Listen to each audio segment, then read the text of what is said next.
Here we are at 1307 Castleport, and I'm looking at the street and the neighbors. It's tucked in the middle of the neighborhood, which it's a golf community, so I'm interested to see what the backyard looks like. The owner told me that this mulch area, he's going to continue doing mulch around the rest of the house. He just hasn't finished. But so far it's one of the only driveways that is paved with these bricks that lead all the way to the front door, which is really nice. It has these gold/brass light fixtures out front, gray exterior paint with white trim everywhere, and of course black garage door, no windows. At one point the house was tan. You can see down at the bottom the tan is kind of bleeding through because they didn't want to paint the bricks, but I think they could have done a little bit better. The house has gutters, at least at the front. We'll double check around the sides. This is a 7-foot door, just so you can get perspective. It's a 7-foot door. Oh, let me do this. Boom. A 7-foot door with glass on the right side. Glass is completely see-through, and then there's a window to the right that looks like it leads to one of the bedrooms that they're using as an office. We'll see what it is when we're actually inside. Standing inside the house, we walk in and we're greeted with laminate wood floors and 9-foot ceilings. 9-foot ceilings. 7-foot door. Well, that's about 3 feet. Maybe it is 10 feet. And so we have 10-foot ceilings, and this is the view from the door. We kind of have 3 choices. We've got the hallway to the left that wraps around into the laundry room garage, possibly the owner's suite on the left there. And then we have, this like living room area that they're using as formal dining, with the piano, and I guess there's a bar over there. It looks like there's a keg over there.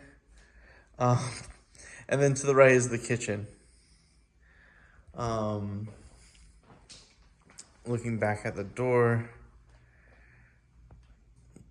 you can see that it is painted white. They did put this like wainscoting with the shelving on the wall, so you can hang different things, your coats and belongings, on your way out the door. Just quickly go through this area. So the floor changes and the ceiling height changes. So we now go to 7-foot ceilings. It's really like 7.5-foot ceilings. And then the tile on the floor is this decorative tile, Arabic style.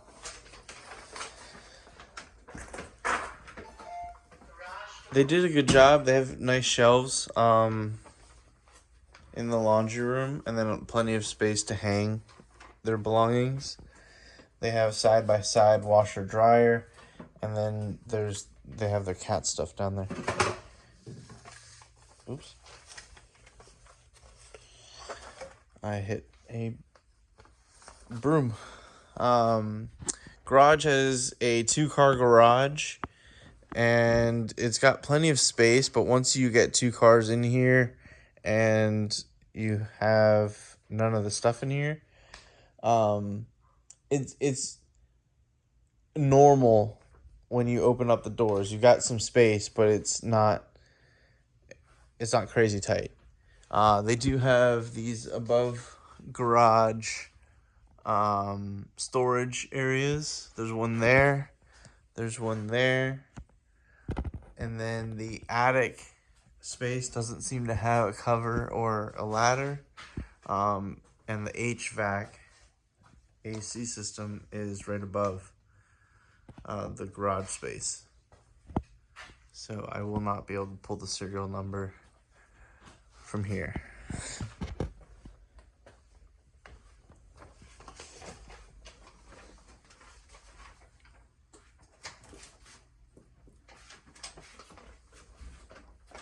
Well, I guess because I knocked down this broom, I can't close the door. There we go.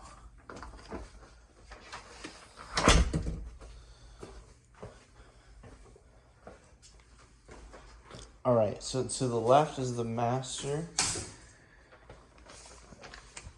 And so this is the only cutaway that's in the hallway. The other two cutaways you can walk through. But it has like a hole cut in the wall so you can see what's going on in the other room. Here we are in the master, which is almost 17 feet by 13 feet.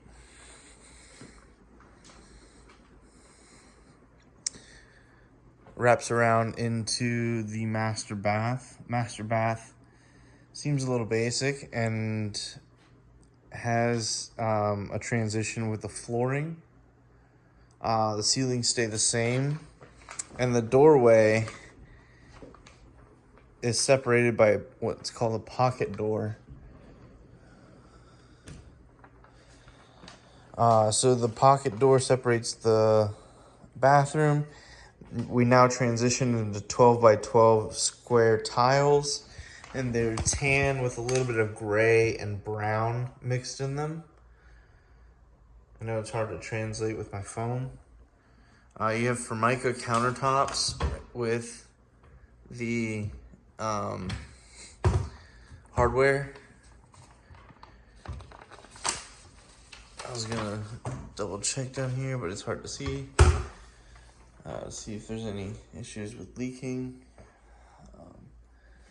Oh, it has the medicine cabinet here. And then, oh, walk-in closet, okay. That's not the light.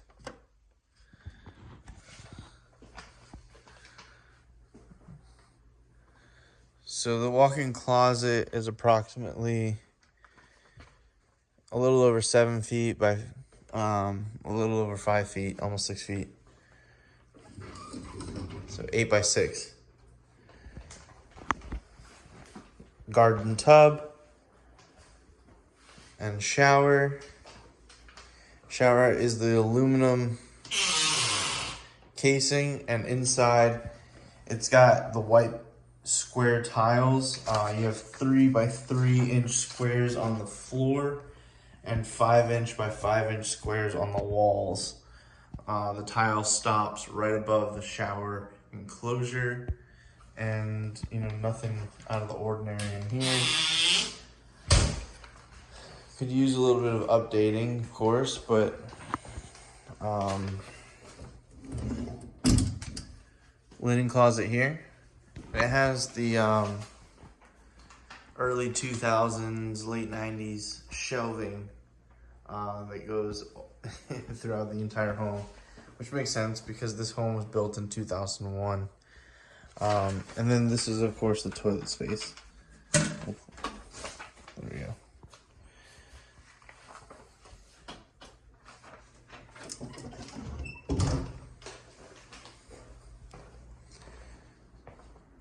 But with this home having a comparable amount of space as the Pulte home, this is 2270, basically 2,270 square feet.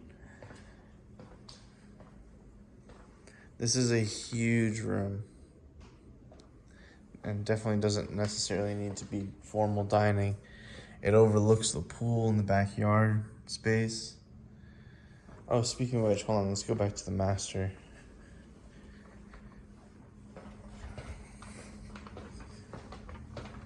Yes, the master has a sliding glass door. Should have gone over here.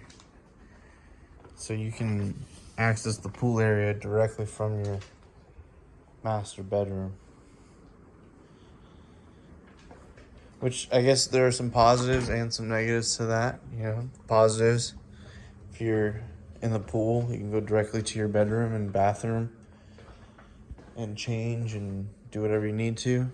One of the downfalls, I guess, is kind of security, right? You have another doorway to get right into your bedroom. But those are the pros and cons of that, I guess. Looks like there's 3 entrances to the pool area. We're gonna wrap around to the kitchen here. Kitchen transitions into those 8x8 tiles, the decorative Arabic tiles. And they put some backsplash along the wall.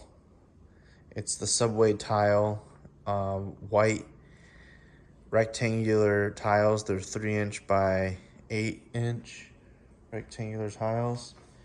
The island is a butcher's block, which is nice, but at the same time, you got to be careful with it. You got to be careful with oils and waters, as it can stain the butcher's block very easily. The main counter is a quartz.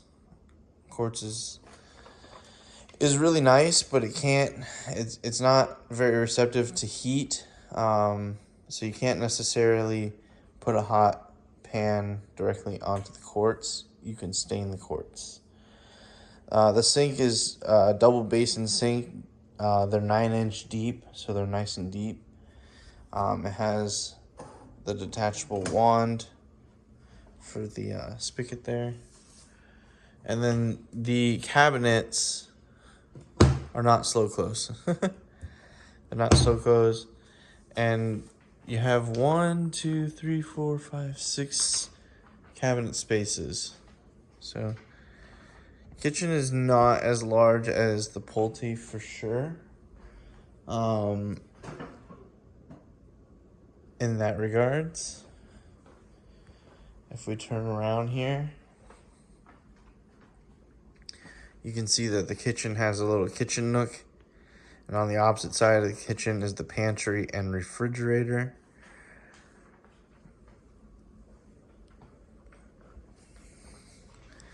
Windows are single pane windows, which makes sense for 2001. Double pane didn't come until about 2006 or so. The floor transitions when going into the family room here, back to the vinyl wood.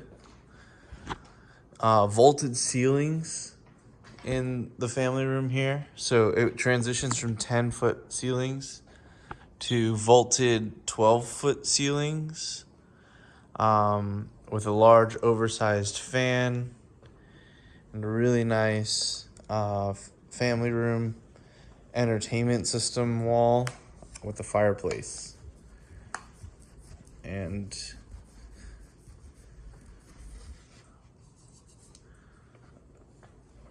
that shelf thing, I'm not sure what else to call it. I was wondering if it was like a entertainment shelf. Arched windows on both sides of the TV there. And then this is the third space that leads out to the pool area. You know what? We're gonna go the other way.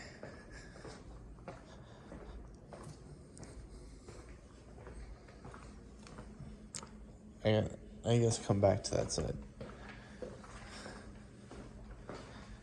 A little bit of walking around.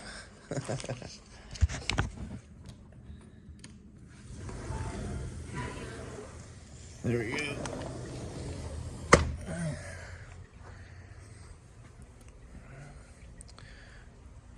Patio deck is pretty large. It spans from the family room all the way to the master bedroom. A little over 20 feet. And then obviously with the pool and the deck for the pool, it goes out another almost 30 feet, 25 feet or so. So this lanai is pretty large. The pool is pretty large. Now the surfacing in the pool needs a little work. I can see some damaged areas right there. And obviously you can tell there's a little bit of staining and stuff. That can come right up once you get the pool resurfaced. Oh, there's another huge area of pieces that are, chipped out, where you can tell that it just needs to be resurfaced. Resurfacing a pool this size can cost anywhere between $5,000 and $7,000. I don't think you'll spend any more than that. At the same time, you'd probably end up resurfacing the pool deck. You can tell the paint is chipping here and there. There's a little bit of sanding underneath the grill. So you'd want to definitely paint and resurface the deck here as well. So added cost, you're looking at probably about $10,000 of surfacing work out here. They have these Edison lights that are hanging a little low, but they're pretty nice. I wonder if they're going to take them down or leave them, but that would be between you guys. So the lanai looks like it's in good condition, the screen enclosure, except for this door is missing the area to be mounted here. And honestly, it looks like it's been tried to be remounted a few times, too many. So I think it's just lived its course and needs to be replaced. At least some areas need to be replaced somehow. I guess that can be done. That is part of the framing.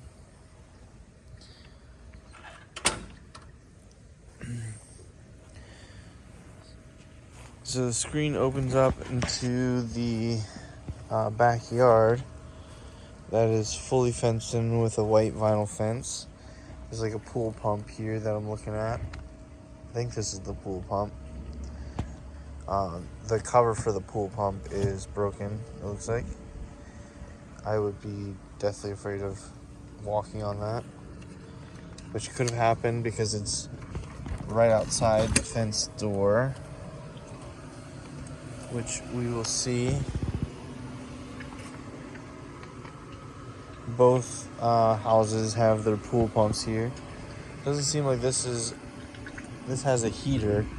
Next door has a nice big heater, so I'll ask about that. But it looks like this is a shared pathway between the homes, nicely decorated with rocks and stuff, which he said that he was going to mulch all of this. So I don't know how this is going to look with mulch on one side and not mulch on the other side, or maybe he's going to mulch all of it. I don't know. I'll ask him that.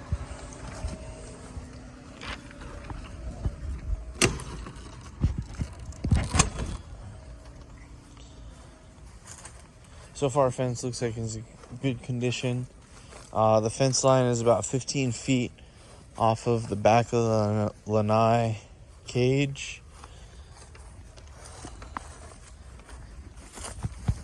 Some kind of animal intrusion there, looks like, or maybe an anthill or something. They've got these bushes and lava rocks around the pool enclosure, and I think they might have taken out some trees or some bushes right here because it's just a pile of dirt. Not sure what that's about.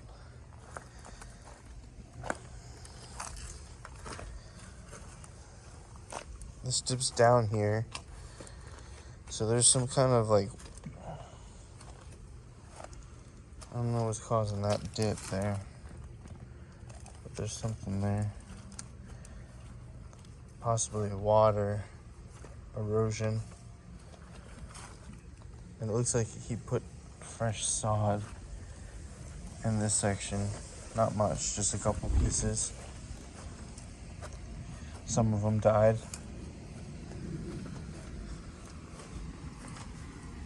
And then of course the other side, the other gate.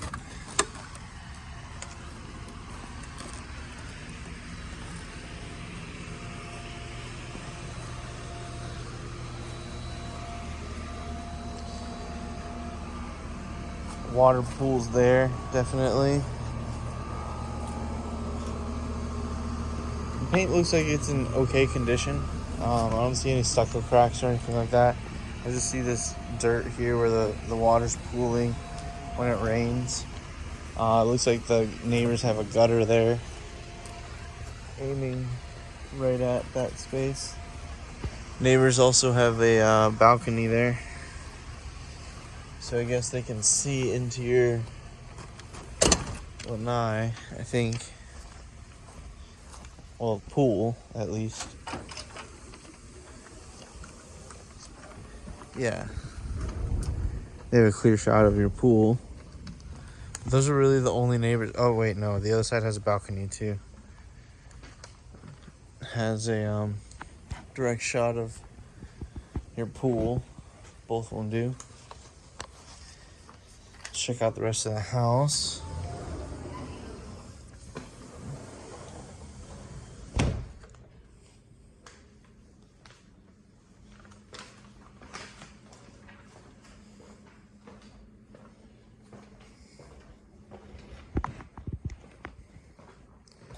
So over by the kitchen, the floor transitions in the hallway back to the wood. And then there's a full bath over here to the left. It has a new tile. These are hexagons in a almost floral pattern. But they're white and black hexagons that are about an inch wide. The vanity is a newer style modern vanity that I believe has the slow close. Yep. And the quartz countertop.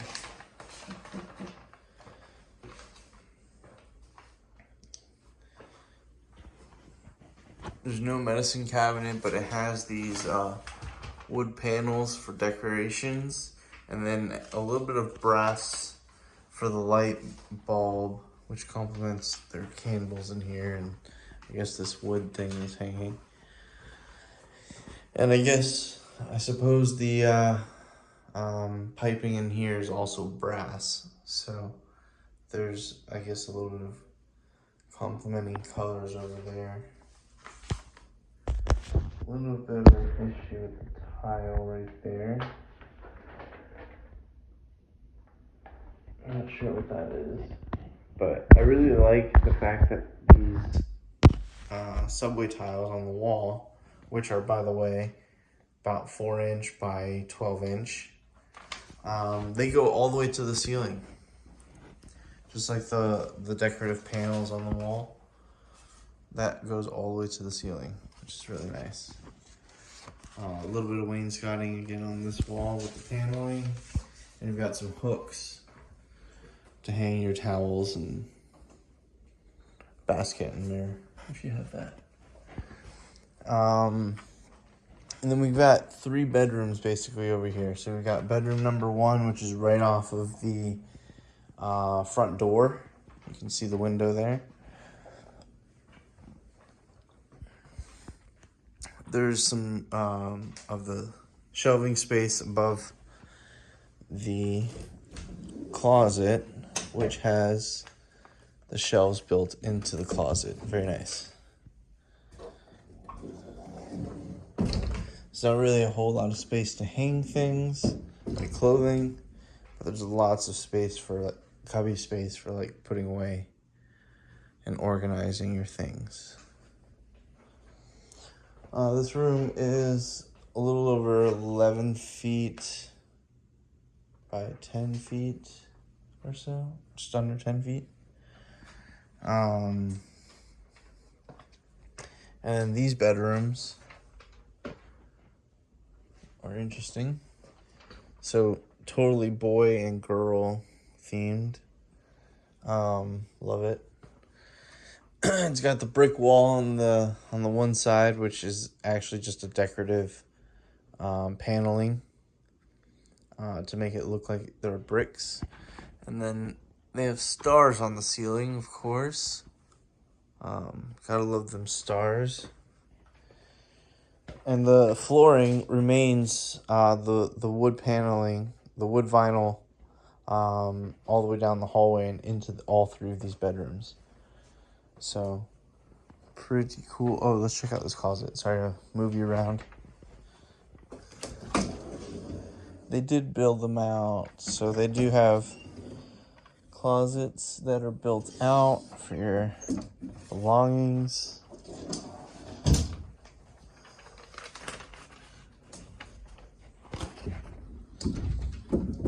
There we go.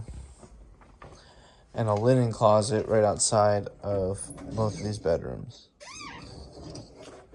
Just generic. Here we are in the girls' bedroom.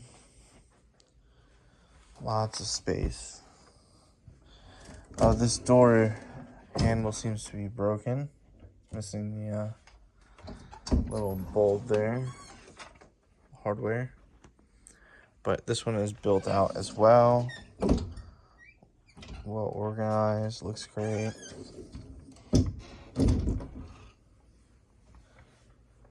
So this home is very much a move-in ready home. Not a lot to do to the home, I would say. A little bit of painting maybe. There's some scuffs on the wall that look like they were things that were hung and taken down and not painted very well. And then of course a couple scuffs on the wall and on the corners and stuff. Nothing major. The pool looks like the biggest expense. Trying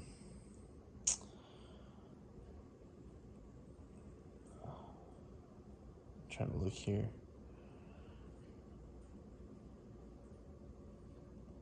I'm gonna double check about the roof, but it says here the roof was done in 2018, which is fairly new, and then the AC in 2020, which is actually about midlife right now. So yeah, those are the main things with this home. And check out the video. Let me know what you think. Sorry it took so long. It's usually how these video tours go. They're usually longer than doing it in person. But anyways, I'll see you later. So we're gonna drive through the neighborhood. We're standing in front of the home right now, pulling off. Going down Castleport Road. And yeah, so I talked to the owner on the way out, and he was basically saying that he plans on mulching that entire area on top of the rocks, basically, and then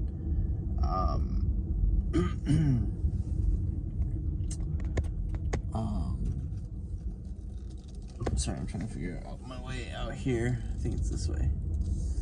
No, we're getting lost. That's okay.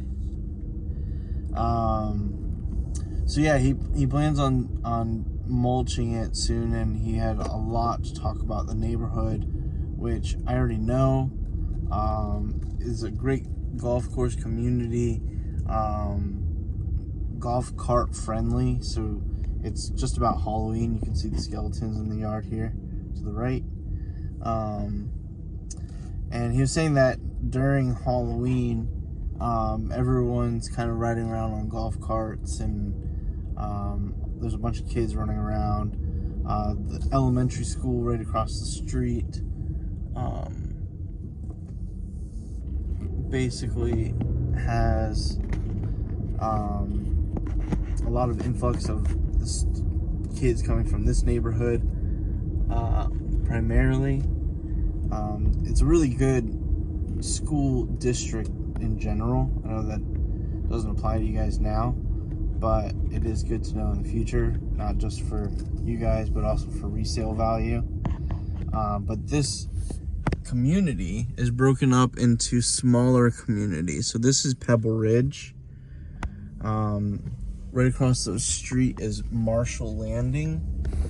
And then we're gonna go turn right here and circle around. I believe this is like hole 6 or 7. I believe we're on the first half of the 9 holes. Sorry, 18 holes. But here's Fox Hunt. Fox Hunt has a little bit of nicer, bigger homes, tile roofs and stuff. But yeah, there's a bunch of golf course features that are surrounding all of these homes. And then there is a giant welcome center, like amenity center with a gym, neighborhood pool. They have a outdoor hockey ring. They have volleyball, tennis, and I think also basketball. I think the tennis might be a dual purpose thing. But anyways, yeah, they even have a outdoor hockey thing, which is kind of crazy. But I guess the neighborhood has like tournaments and I guess they have a league that they put together that does outdoor hockey stuff. But yeah, it's a great community. Resale value is just amazing for the area. It's a guard gated community, so the guard kind of checks everyone's IDs and calls the owners for literally everything. So anyways, that was a quick drive through the neighborhood. It's a wonderful neighborhood in a wonderful area. You're right off of the highway. As you can see, I'm going to make this light and jump straight onto the highway. There's the elementary school that I was talking about. And yeah, I can jump right onto the 429 right here. So that's just fantastic. Anyways, take a look at the house, take a look at the video, let me know what you think, and I will see you guys later.